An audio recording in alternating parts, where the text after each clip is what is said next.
so excited that on the podcast today, we've got the incredible Amanda Bennallack, who is a relationship educator and coach. Thank you so much for being with us today, Amanda. Oh, thank you for inviting me. It's an absolute pleasure. I'm looking forward to this conversation. Me too. I think it's going to be a big listen to episode, so thank you.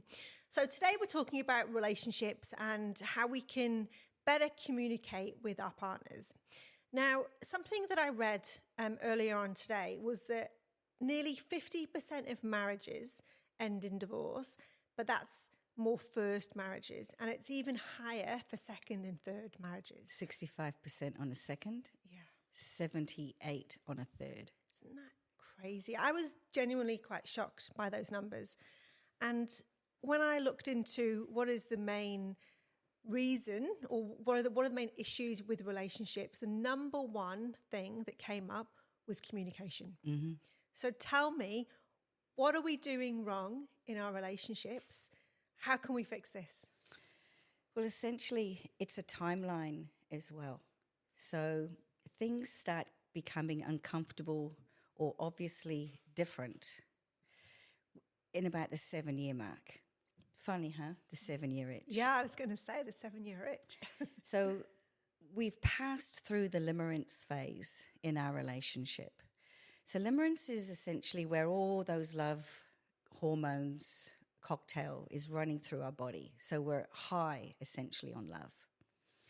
Reality kicks in when we become more in the logistics of life when we're in a partner's type of relationship. So we've either become de facto or we've formalized it with marriage. But the thing is, everyone comes into a relationship with an emotional resume. So in that limerence phase, we're really at our best. We're in flow. It's the emotional resume which is embedded with our insecurities that starts bubbling and coming to the surface, where we fall into the trap where somewhere along the lines at the 5-year, maybe 6-year mark, we've assumed that our partner can read our mind. Boom, boom. That's the mistake, right? Very much so. So if anything, familiarity is a curse. I always used to think that the phrase that you say there, familiarity, I always used to think familiarity breeds contempt. And would that be applicable here? Oh, yeah, totally. Yeah. Because essentially with the familiarity and the contempt is essentially one of what the Gottman Institute, John and Julie Gottman, have done over 40 years of research in America in what they call the Love Lab. Okay, what's the Love Lab? The Love Lab is literally a apartment that has been wired up with the most incredible tech. Cameras that are literally picking up all those micro movements in your expressions, heart monitors attached to you. And you are encouraged, you live there, you might be there for a day, maybe a couple of days. And they will ask of you to embark on a conversation, like say, if there been a recent topic that's sensitive in you, we'd like you to talk about that.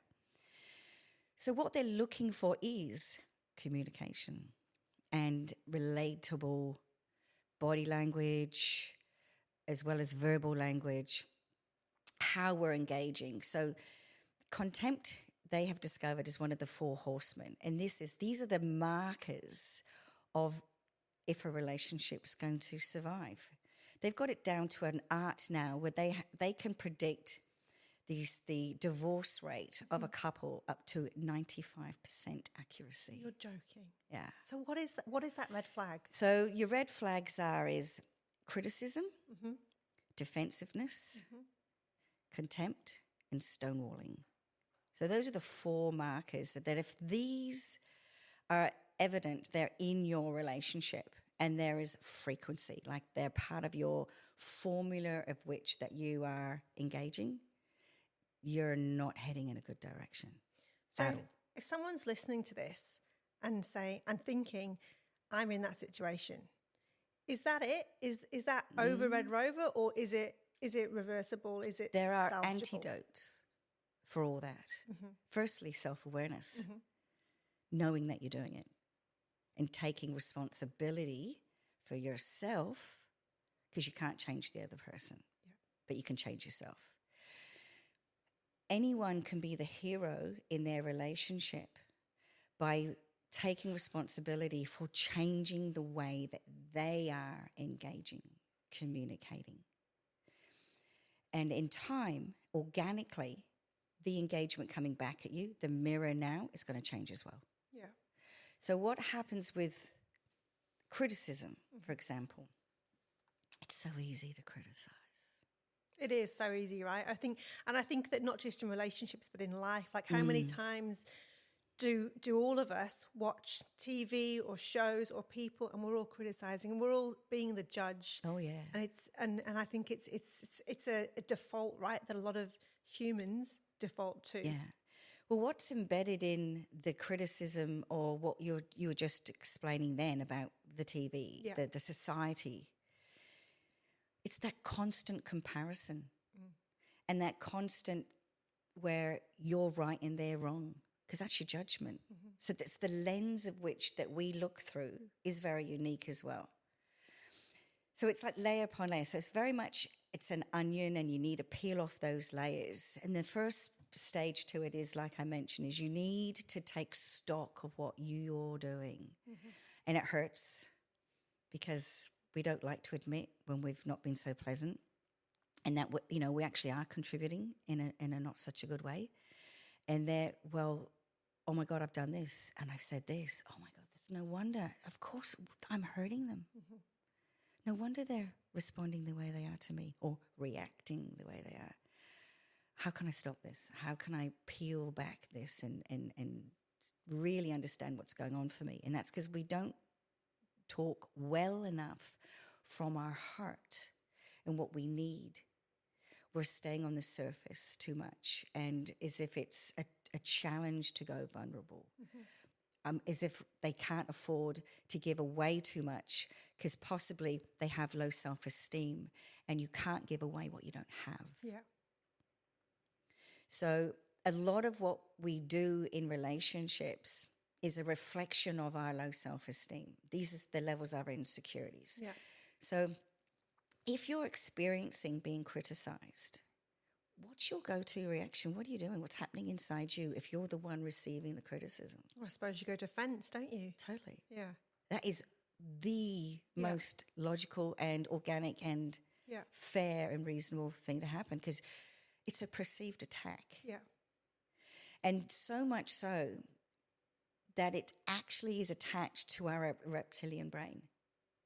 So people think that, that fight-flight response is about action, accidents, but it's not. It's happening 24/7 in our body, what we're perceiving as an attack, which we need to be alerting and responding to.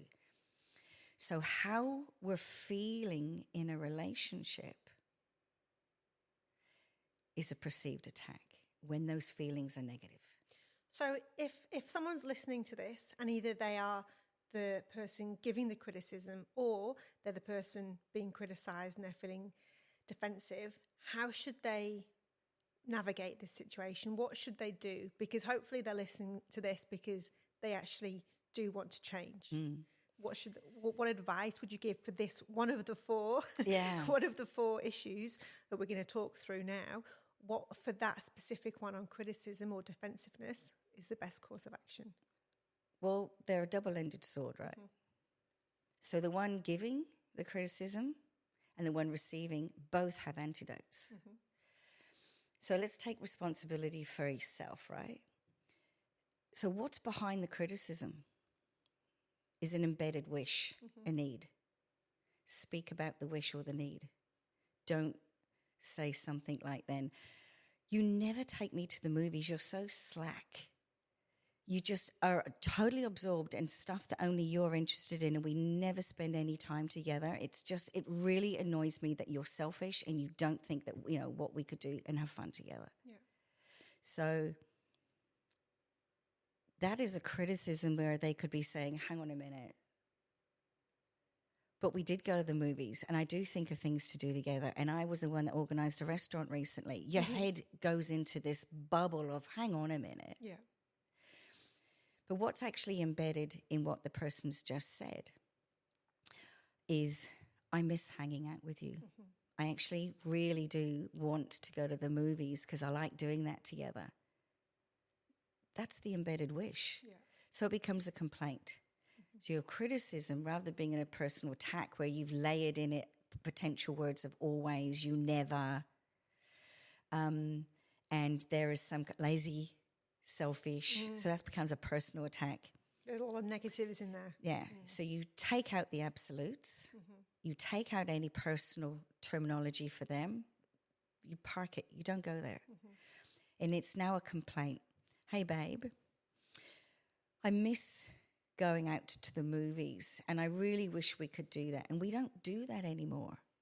We've got caught up in just all the boring stuff around the house. I want to do something that really brings some fun back where we can hang out together. And that's positive and that's engaging and that's inspiring, right? It's like, a softened complaint because essentially you're complaining about what's not happening. But the embedded wish is in there. The clarity is there. You're stating what it is that you want. The response you're going to get from something like that is, yeah, it's so true. We haven't been to the movies for ages.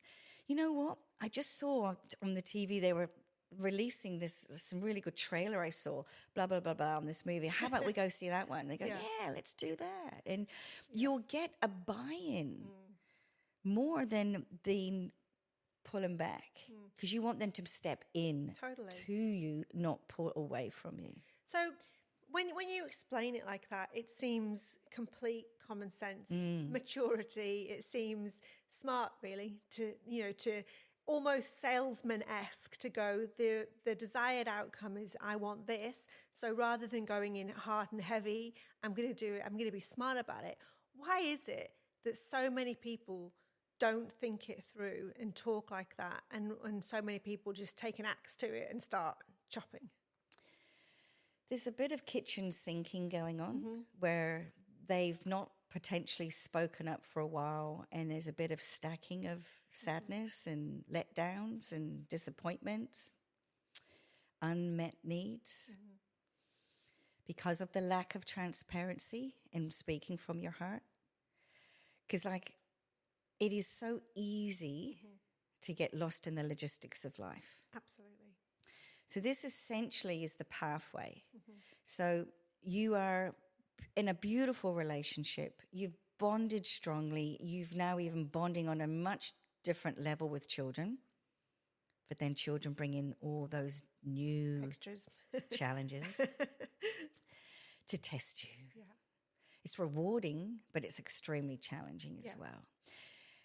And what you desire that's going to bring you closer, to some extent, there's now something between you. Yeah.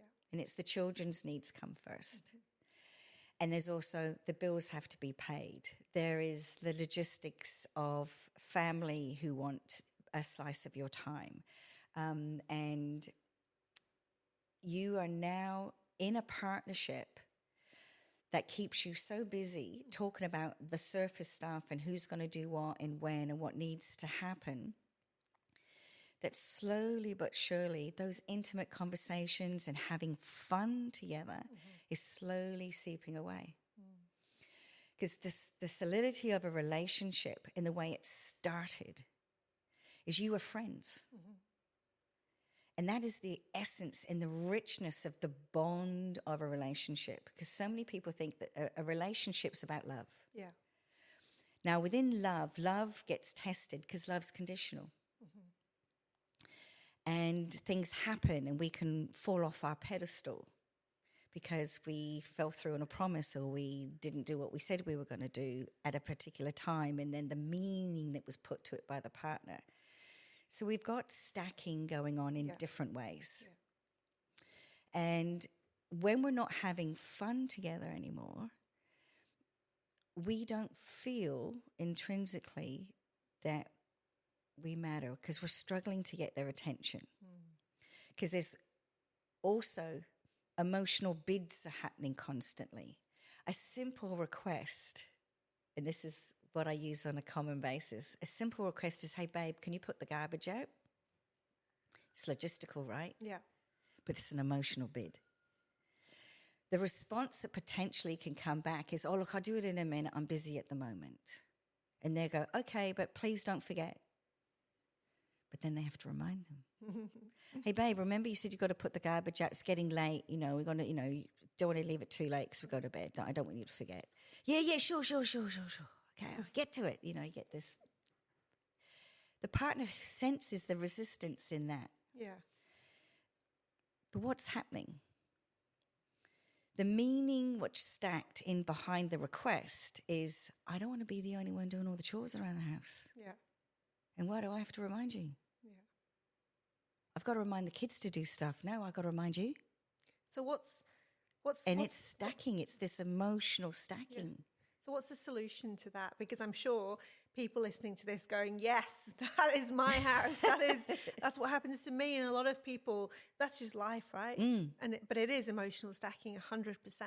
How do we manage that situation so that doesn't happen? You nip it in the bud. Yeah. You don't let it hang around. Don't sweep it under the carpet. If you know that it's annoying you, that you have to remind your partner to put the garbage out, that's a conversation. Yeah.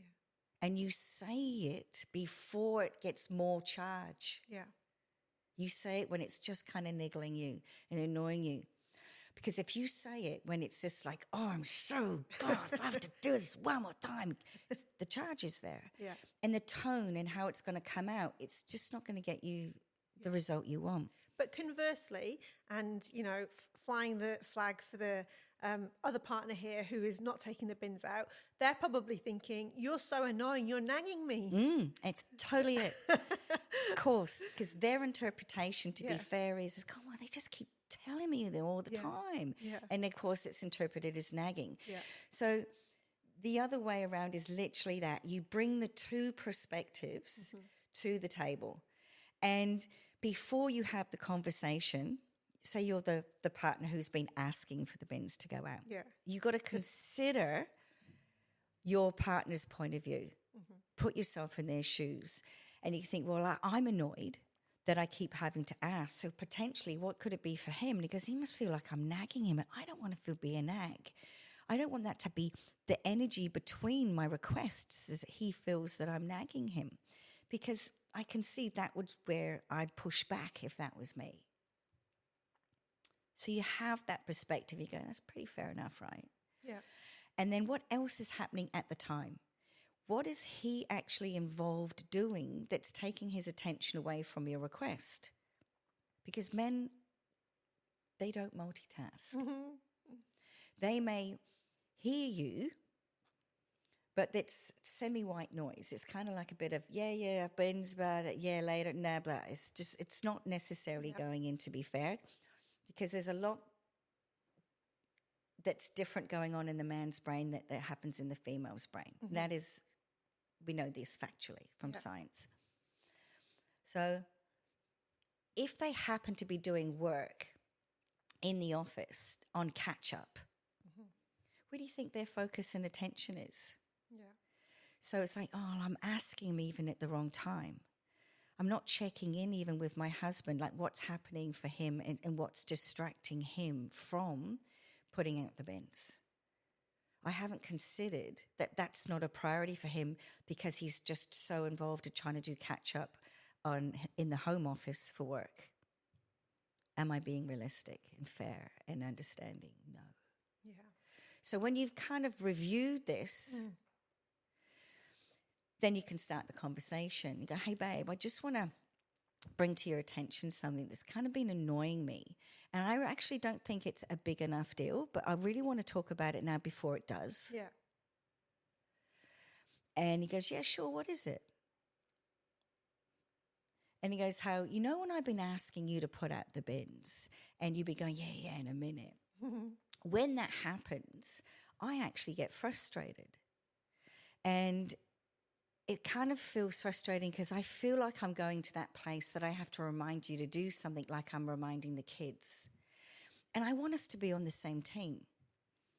Because I feel that by me needing to remind you sometimes, remember, no absolutes here, right? Yeah. Reminding you sometimes to do some things that I fall into the trap of not being supported. I don't want to be feeling I'm the only one doing the chores around the house. So I'm looking for some more support in that area. Does that make sense? And he goes, yeah, and I get it. And I said, I don't want to be a nag either, babe. Yeah. And I can totally see how when I'm asking you and what you're saying is I don't want to come across as nagging you. So if we could work this out and work out how this we can be more in sync, that would be really great. So I guess my question is, that sounds amazing, right? And what I would love to know is that you obviously work with an awful lot of people and have helped thousands of people in relationships. Now, if you're a reasonable person and you're in a relationship where both parties are reasonable and they want the relationship to work, I can see that working. But what if one party is either going through something and someone says that to them, but they just don't care? So you've got one party who is, wanting to improve things and go, hey, let's chat. I'm not being absolute. Let's be reasonable. Let's chat. I want to feel supported. And it falls on deaf ears. Is there any tips? Is there a way back from that? Or is it not possible? Like what advice do you give people when someone tries that, but the other party is non-responsive? That's where you need to be really curious. Because again, we're not mind readers, right? And we don't necessarily know all that is going on in their world. Because we're forever changing and we're forever under the influence of external circumstances, pressures, stresses.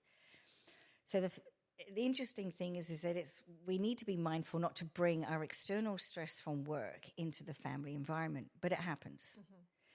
And it happens in a way that, we can't vent and take it out on anyone at work, but we can so easily vent and take it out on people that's in our home life. Yeah.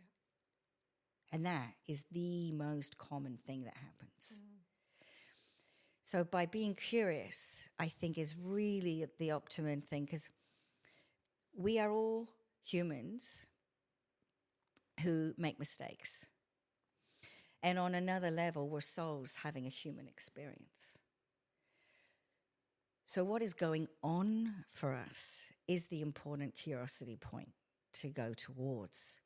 So if you're sensing in your partner that they're not coming to the party on something, you're sensing some resistance, and there's even like missing information for you, that's where you go. And that's how you start it. Hey, babe, I'm getting a sense that something's going on, because you've become more distant. I can see, where we're in this together, but I can feel the pull away. Like I can feel you kind of going into kind of like your level 1 man cave, and you've got a lot going on. Help me understand, because I'm really curious and I want to understand what's going on for you. So it's also showing the empathy, right? Yeah. Yeah. Because like you said, we don't know what's going on with someone else, right? Even if we live with them, we don't know what's going on. So it becomes invitational. Yeah. And you've had lots of success with just having that curiosity and empathy. Totally. Yeah, amazing. It comes, it's invitational. You're coming in with a completely open, non-judgmental mindset. Yeah. And that's the important thing, is not to be judgmental. Yeah, because we don't know yet. Yeah. Right? When you then frame it and you start a conversation like that, the other person, as you can imagine, is going to be way more available then to share. Yeah, absolutely. 100%. I mean, it makes perfect sense. Okay, so we've unpacked number 1 of the 4 red flags, which was criticism. So can we talk about defensiveness now? Yes. Is that right? Yeah. So when you're feeling to defend yourself, essentially it's just like you're defending yourself towards the accusation of you've done something wrong. Yeah. Defensiveness can come up within a way where let's recognize firstly, is there anything in what is being said that potentially is true, right? Even if it's the most smallest thing, apologize for that, what you've contributed. So you can say, hey, I'm really sorry. I can see that I dropped the ball. when you ask me to take the garbage out, and I have said, yeah, I'll do it. Yeah, I'll do it. And I can see how that can be annoying and become over time frustrating for you. I'm sorry that's happened and that I've put you in a situation to have to repeat yourself. I'll be more mindful and be more communicative. Instead of fobbing you off, I'll actually be more clear of why I'm not doing it at the time, so you can understand what's going on for me and why I'm not actually being attending to it, so we actually are on the same page. Yeah, absolutely.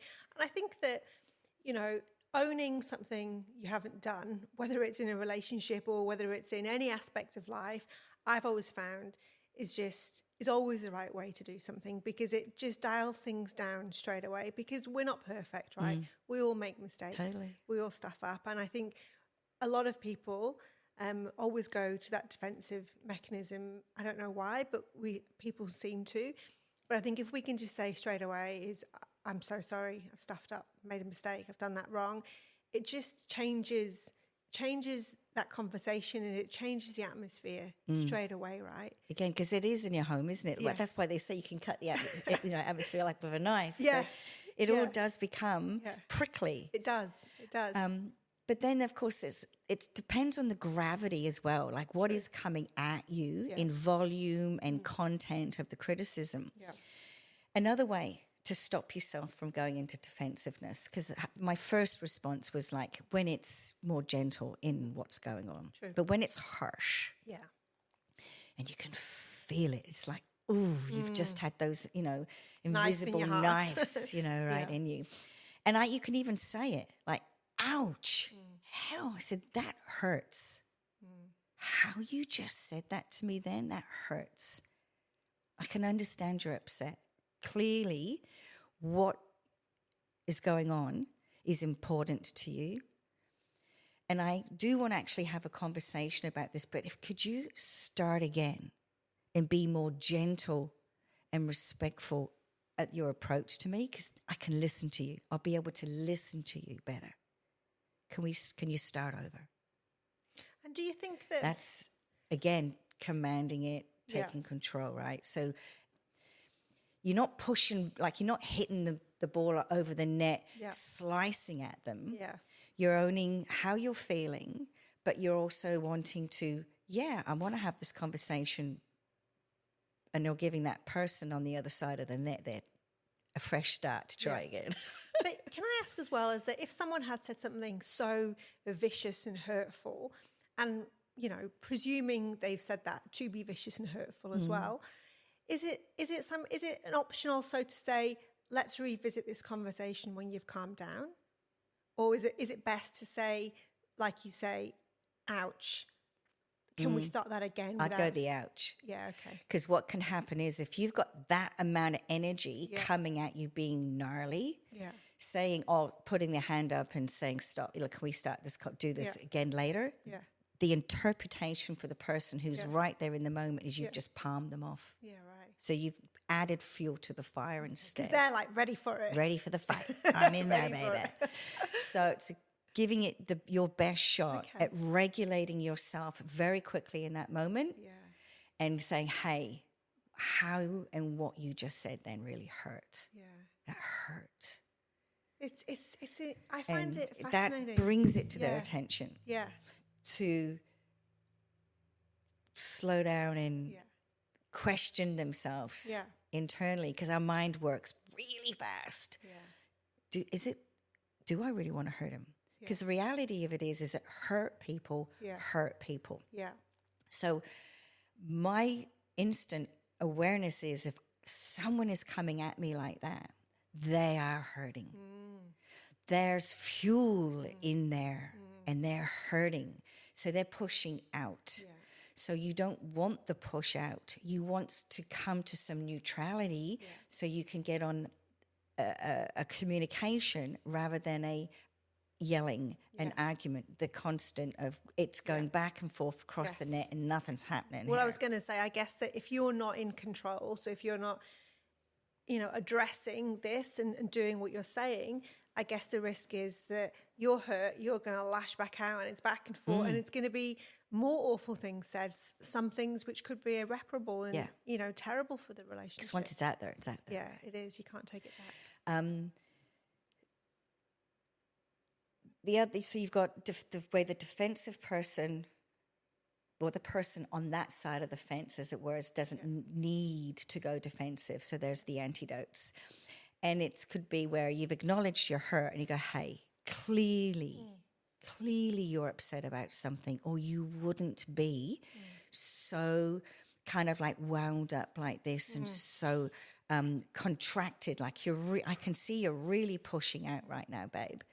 So clearly there's something important going on for you. And I don't want to diminish that in any way. I want to understand it.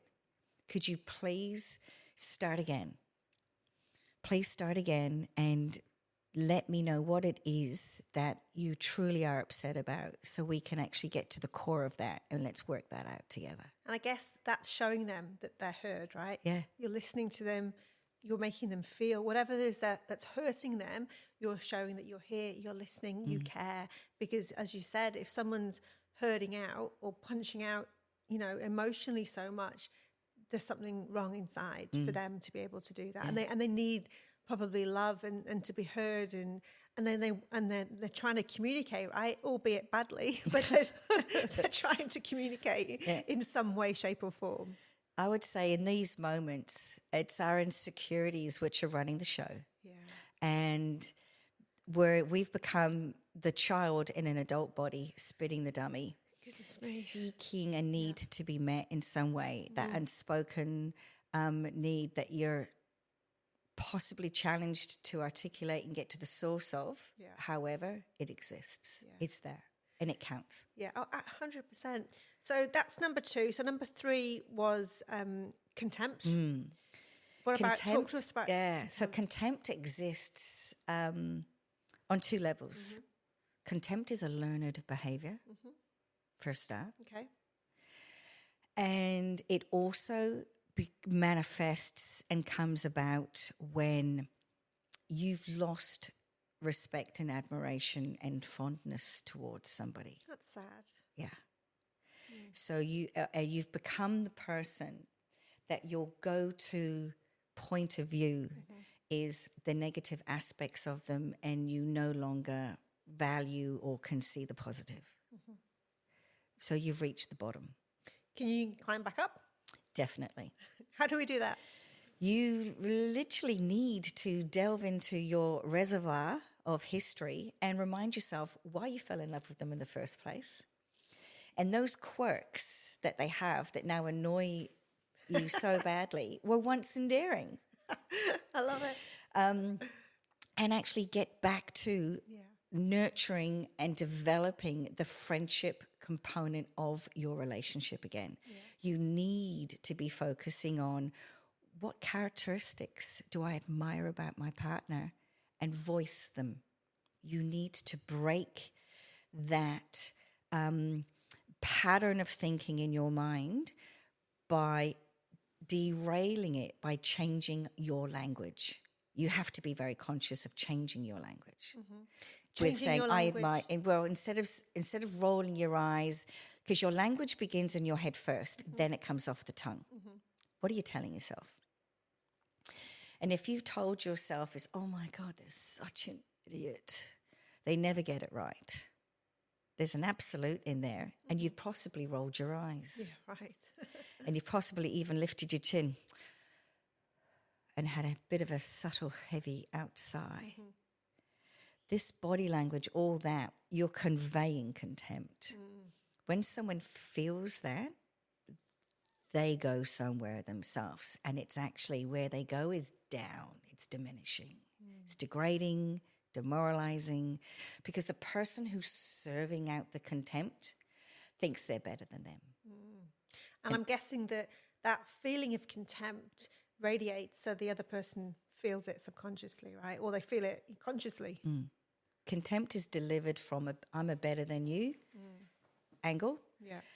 And you need this, the checking in with yourself is that you make mistakes as well. There's no such thing as perfection.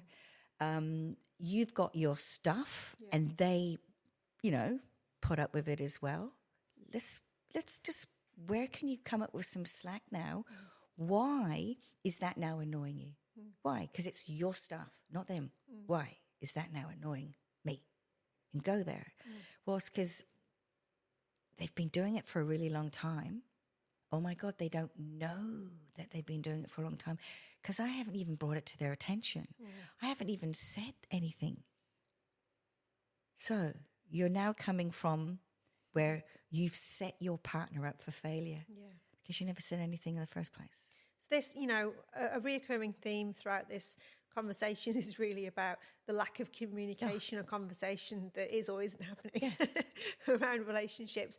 And would you say that, is it something that we should be, saying, hey, let's have a weekly chat, or is it something we should be having a nightly chat? Like, or is it should be an organic, just regular discussion? Because I guess that because so many people live exceptionally busy lives, and especially if you're bringing kids into it. And you mentioned earlier that like 5 to 7 year mark is the mark where things kind of start to change. And as you get older in your relationship and you have kids and you've got life and all these things and work going on, time is lessened, right? So is there a scheduled conversation that should go in, or is it something that we should be doing just as part of daily life? What advice do you give your patients? Daily is asking too much because, as you say, you've got stuff going on, but it is in the daily engagements where things are going wrong. I highly recommend that couples have what we call a weekly check-in.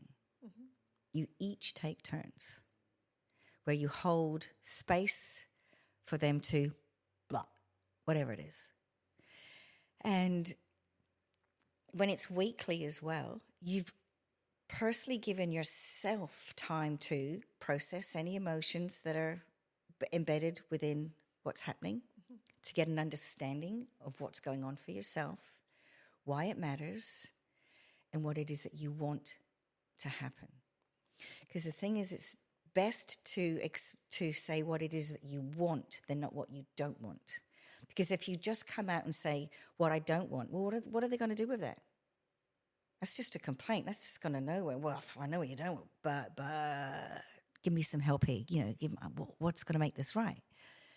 That's what you take to the conversation, what it is that you want. And you've given yourself the opportunity to consider this so you have some clarity. So when you do get to speak it, it's going to come out so much better. So when you say a weekly check-in, well, each one gets the opportunity, is that one person downloads what they want once a week, and then the next week the next person does? No, or do you both? So it's like, I'm going to have 20 minutes telling you, or, downloading what I would like, and then the other person does. So it's kind of like it's two-way. Hey, let's have a chat. Yeah. So it needs to be two-way because if there's something that happened that week and it involved both of you, there's two perspectives to that situation. You've processed your perspective. Yeah. However, your partner may not have done any processing, but you've now taken an opportunity that within your routine, you have a respectful check-in, you have a weekly meeting where after dinner and the kids are now distracted and they're watching movies or whatever, or hiding in their bedrooms as they do so well. We wish. You've now are having your conversation. Yeah. And whoever has the issue is the one that starts the conversation. Whoever is the one that actually wants to resolve, wants to bring it to the table, they need to be the one to instigate the conversation. And you do it in a softened way, where I've been really thinking about that argument that we had over blah, blah, blah on Tuesday. And I actually do realize, you said at the time, wow, you're making it such a big deal. And you're kind of right. I do recognize I overreacted at the time. And I was thinking about why I was overreacting. Like, yeah, why? And it's just like, because the meaning I put to that was that it was important to me, and I really wanted to get it done right. And I really didn't want us to labor over it, like whatever the topic is. Like, you bring it to light why you were upset. Yeah. What was really behind it. Because it's never just the surface. There's always something else next going layer. on. Oh, there's always something else going on, and why there was an emotional charge in it. Yeah. Because if it's just logistics logic, there's no emotion involved. It is what it is. Yeah. Whenever there is emotion involved, that's important, because that's something going on for you. We're complex beasts, aren't we? Because when it comes to in our relationships, they go, oh my God, he pushes my buttons, and he knows what annoys me, and he does it. But the thing is, we come with all those emotions. We come pre-packed, packaged up with all those emotions and all those different layers of what it means. It just happens to the right moment that's familiar enough, and boom, out it comes. Yeah. So we need to take responsibility for those emotions and actually understand where it's coming from, and within that vulnerability, explain ourselves to our partners, and they get to understand us more. Yeah. What we're actually doing in these opportunities is actually creating emotional intimacy and connecting at a much deeper level. Yeah. We are building our knowledge of each other's internal worlds, and that can only be a good thing. Yeah, absolutely. Now, the last red flag that you mentioned was stonewalling. Yeah. Talk to us about that. Stonewalling is actually a physiological flooding. Okay. It is serious. When someone is experiencing a lot of stress in a relationship, and where they are challenged in arguments, and so what is happening is that they're experiencing brain fog, their heart rate goes up, cortisol's going through their body. These are symptoms. You may have all of them, or you may have a few of them. Clammy hands, contraction in the chest, tightening in the throat, headache in the front of the head, all of a sudden a tightening in the back of the neck. You're foggy-headed. You can't think rationally. That happens in overwhelm in an argument.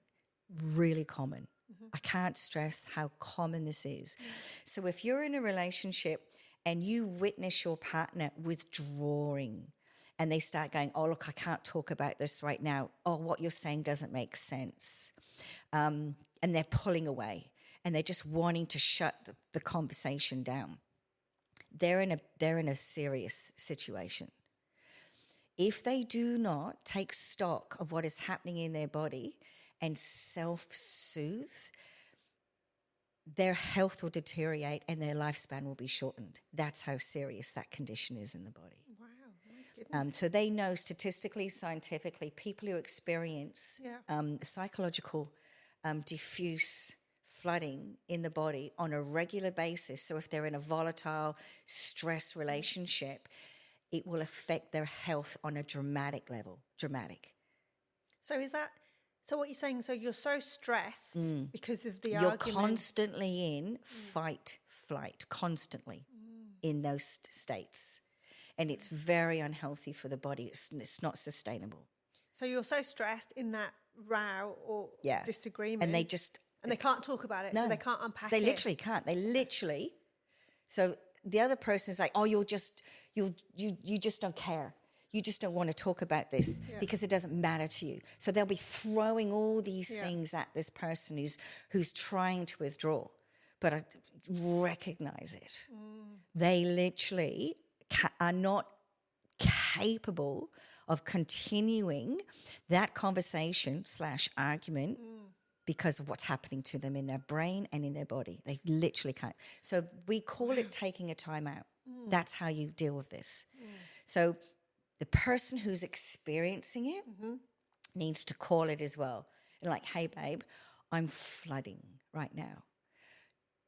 And I can't continue this conversation because I'm struggling actually keeping my thoughts together and my heart rate, whatever their symptoms are. And I do want to finish this conversation because it's important. We need to resolve this clearly. But right now, I can't. I need to take a time out. So the person on the receiving end of that needs to respect that request. Yeah. So you agree. You go, okay, babe, thanks. So let's literally take a time out, even if it's sign language, like in that moment, you know, like whatever needs to come up first to call it. 20 minutes is about the average. If you need an hour, if you say you need the next, you know, a day, no more than a day. Because all of that pent up stress is doing so much negativity to our body. Because you're not thinking well, and you're actually, the physiology in the body is quite harmful. So the timeout can be, say, 20 minutes. I need to take a timeout to calm down. And that's literally what you're having to do. Calm down. So two questions. If you're the person who it's not happening to, so you're witnessing it, and what should you do? Because if you're the other person and the other person hasn't said I need time out because maybe they don't recognize it and they don't understand it, what should you do as the person who's witnessing that they're having this flooding? What should they do? Well, two things, which is interesting too, because to some extent, to be fair, the other person's in their own head and only aware what they're wanting to achieve in the argument. So it's in those circumstances, it can be sometimes, I would understand, challenging for them to recognize what's going on for the other person. Yeah. But with awareness, knowing the patterns, if they read and heard about this, and so they now have within their a new awareness that this is a thing, then actually go, hey, babe, or may not be in the mood to be saying that actually. Yeah. I'm noticing that you're actually challenged with engaging and what we're saying right now. Are you have any symptoms in your body? Are you feeling tight in your chest or struggling with your thoughts in your head right now? Is your heart racing by chance? Just curious. Yeah. And they go, yeah, I am. How did you know? Because I've read about this. I heard about this. I said, I think you're flooding. And if this is happening to you, we need to take a time out of this conversation. And I think it would be a really good idea that if you take 20 minutes out right now and go away and distract yourself with something else to change your state of mind so you can calm down. Would that work for you? And you'll go, well, yeah, that would work for me. Great. And then if you're the person who is flooding and you need that time out, is there anything specific they should be doing to kind of feel better over that 20 minutes? Well, you definitely cannot and must not go away and constantly ruminate about the conversation and go into righteousness. It's, I know I was right and she shouldn't have been saying this. And when I get back there, I'm going to... No. You've got to literally change state. Yeah. Read a book, music. Deep breaths. Breathing. Yeah, deep breaths. Breathing's the number one go-to for both parties. Okay. Breathing has the amazing component of calming us very quickly. Because when we're in that frustrated, heightened state, we are actually holding our breath and we're shallow breathing. Yeah, okay. So we're actually creating oxygen debt and we're creating the stress and contractions in our body. Calming with a breath. And they say when you do these things, and relax your shoulders. Take another breath in and let it out really slowly. And just even when someone says that or you say that to yourself, that's how you're talking yourself into your breathing. It soothes you. So it has a lot of merit, and that is to breathe. Yeah. Breathe. And if you're still there, breathe again. Because there is a adage saying that we say within your relationship environment between the stimulus, what's going on, what just pressed your button, between the stimulus and your response is a space, and that is your breathing. Yeah, right. Something just happened. You told yourself something. Well, actually, it goes the other way. Something just happened, and you felt something. Yeah, okay. You then tell yourself something, you then do something. And it happens super fast. Yeah, wow. Like faster than the blink of an eye. Boom. And you're out like those gates. If you feel it like, boom, you've been triggered, like the stimulus, breathe. And it's a gift you are giving yourself, because you're giving yourself the space to now be considered about what you're going to say next. I think I read somewhere that if you're really stressed, and this, you might say this is true or not, that you do a big breath, and when you get to the top, do another one. It is a particular breath work technique. So I don't know. I think all I know is breathe all the time. The simplest one to do in those heightened situations is just to slow, long, deep breathe. Because what we're missing is that, because we've gone into shallow breath or holding our breath. So we just need to oxygenate ourselves in that moment for the calming. So it reaches the fogging effect that can be happening in our head.